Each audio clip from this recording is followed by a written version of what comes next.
बिहार की क़ियादत करेगा, जो देश की, भारत की क़ियादत करेगा। यहाँ के नौजवान लड़के लड़कियों में अल्लाह ने उनको बड़ी सलाहियतों से नवाजा है और हम जानते हैं उन सलाहियतों को उठाना, उनको नेता बनाना, उनको अहमियत देना, उनको एनकरेज करना, उनकी हौसला अफजाई करना, ये काम मजलिस करती आई और करते रहेगी इंशाअल्लाह ताला। मजलिस में और दूसरी पार्टियों में फर्क यह है कि आप मजलिस को वोट डालेंगे तो आप नेता बनेंगे, आप दूसरी पार्टी को वोट डालेंगे तो आप नेता नहीं बनेंगे, सिर्फ वोटर बन के रह जाएंगे। मजलिस को वोट डालेंगे तो जो शहरी हुकूक आपको मिलना है वो शहरी हुकूक मिलेंगे, दूसरी पार्टी को वोट डालेंगे तो महज आप वोटर के तौर पर देखेंगे। MY कॉम्बिनेशन बोलते हैं, कहां है, किसको फायदा हो रहा है? क्या बिहार का कोई मुसलमान मुख्यमंत्री नहीं बन सकता? बन सकता है इंशाअल्लाह ताला। मैं चाहता हूं, बनना चाहिए, और जब मैं बोलूंगा तो उसमें कोई बुरी बात नहीं है, मेरी ख्वाहिश है। अरे जब आप बन सकते हैं 16-15% रहकर, तो जो 19% का शख्स ये बोल भी नहीं सकता कि मैं मुख्यमंत्री बनूंगा, बोलने पर भी पाबंदी है उनके पास।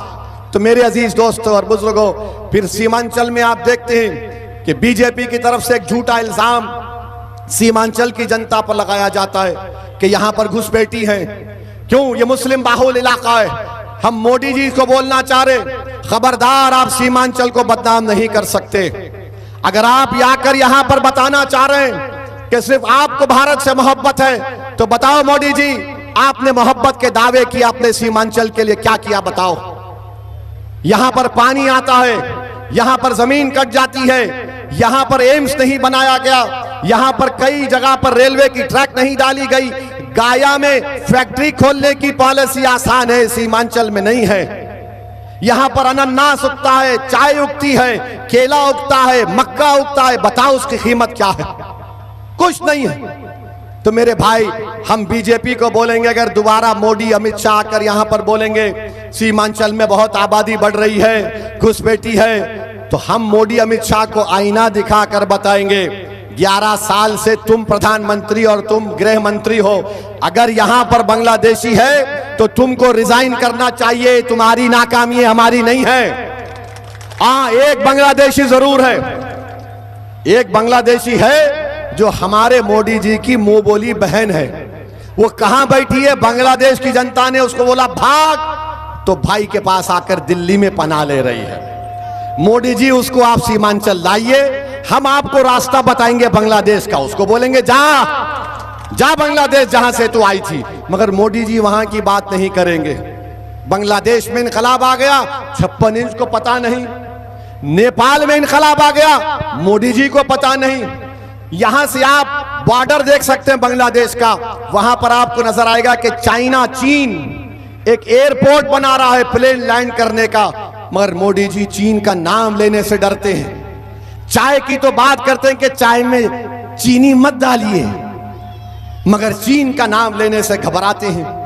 चीन हमारे तरफ में बार बार सीमांचल की बात करते हैं, मोदी उसकी बात नहीं करते कि लद्दाख में 2000 स्क्वायर किलोमीटर पर चीन अपनी फौज के साथ भारत की जमीन पे कब्जा करके बैठ गया है, कब्जा करके बैठ गया, मगर मोदी चीन का नाम लेने से डरते हैं। और एक बात आपको हम बताना चाह रहे हैं कि नीतीश कुमार एक नई स्कीम लाए हैं कि महिला को 10,000 रुपये दिए जाएंगे। तेजस्वी कह रहे हैं कि हम 2,500 रुपये देंगे। अब आपको आसान तरीके से समझा रहे हैं। मिसाल के तौर पर अगर हम 100 रुपये का कर्जा लेते हैं, कितना? 100 रुपये का, तो 20 रुपये से हम अपना घर बनाते हैं, और 80 रुपया से हम क्या करते हैं, जो पहला कर्जा लिए उसको अदा करते हैं। समझे आप? और बिहार को जो पैसा आता है टैक्स में, वो करीब 50,000 करोड़ रुपये। कितना? 50,000।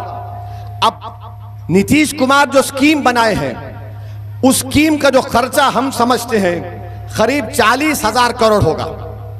बचेगा कितना? 10,000 करोड़। अब उसमें घर बनाना है, पुल बनाना है।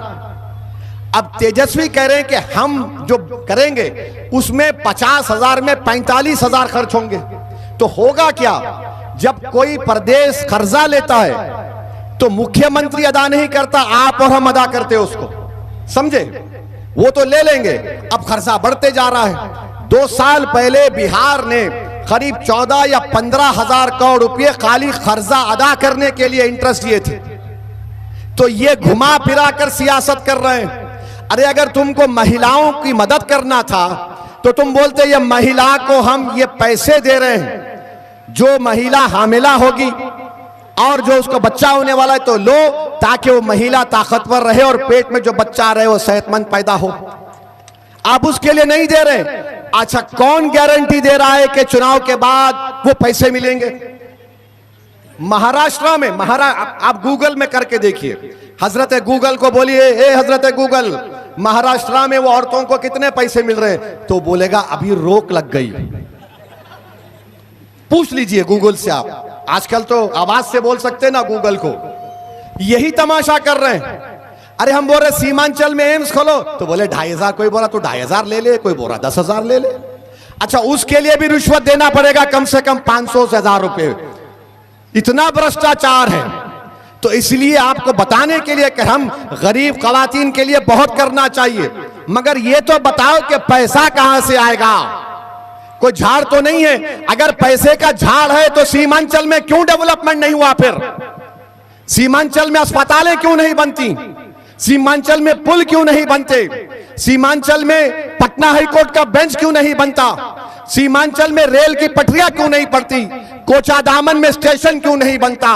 अमूर और बैसा में जमीन जब कट जाती है तो सरकार पैसे क्यों नहीं देती? चुनाव आ गया तो सब्ज बाग दिखा रहे हैं, चुनाव होने के बाद टाटा बाय बाय, आप कौन मैं कौन, जा हो गया काम।